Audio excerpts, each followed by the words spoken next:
Now, so when you talk about ancient or lost technology, you're also thinking, and something I know you know something about, dear, is the Coral Castle. Ooh. Down in Florida? You've never heard of that? No, I thought it was going to be a Disney thing. No. Yeah. I'm like, which movie was that in? This one's pretty impressive. The Coral Castle was built by one man, Ed. By himself Ed at night. Ed Foreskin. I can't remember what his name is. Poor guy. The guy was 5'4", and he built the Coral Castle by himself. He was able to move tons of rock, and he wrote a book about it. And in the book, it was so back then the copyright laws were so lax that he didn't want to tell his secret to anybody, and unfortunately, it died with him. But he was able to do this with 3 telephone poles, a black box up at the top, and a single chain that wouldn't look like it would lift a motor out of a car. And he was able to move these things.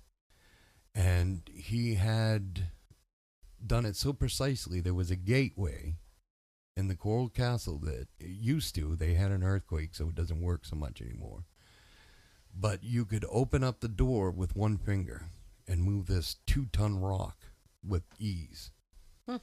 And he did, God love him, he did this all with this girl that he absolutely loved, and he built this 2-ton, this whole land for her, and she didn't show up. She wasn't impressed. She wasn't impressed by it.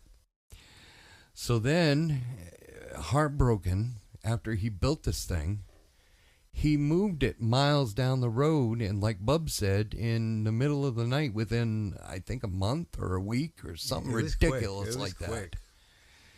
And now here's where the conspiracy comes in. He had one truck driver help him. Now, he told the truck driver not to watch him work. Well, that right there, any human being is tell me not to do it. Yeah, I'm going to do it. He said that he was able to see Ed maneuver this box and this chain, and the blocks, these ton blocks, seemed to start to float by themselves. Now, what they think he figured out, and the pyramids, is that it was some kind of resonance. Now, again, Tesla figured this out as well, that everything has a vibration. This table vibrates. We vibrate. And if you can match the vibration, you're able to move it. Right. And he thinks that he matched the vibrations on the rocks, just like they did in ancient Egypt, and able to lift these stones all by themselves, because it almost becomes like anti-gravity. And that sounds nice, but we do a lot with sound and never come up with that. Well, we have, but it's been this little styrofoam ball.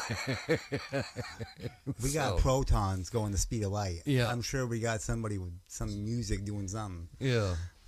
Well, again, I mean, that one's confusing, because even growing up, before hearing that story, I heard stories of that, like music and moving things. Yeah.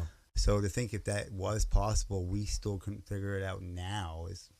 Well, The Voice, there used to be this old commercial for, I think it was Memorex, where this opera singer was able to break the glass. Oh, yeah.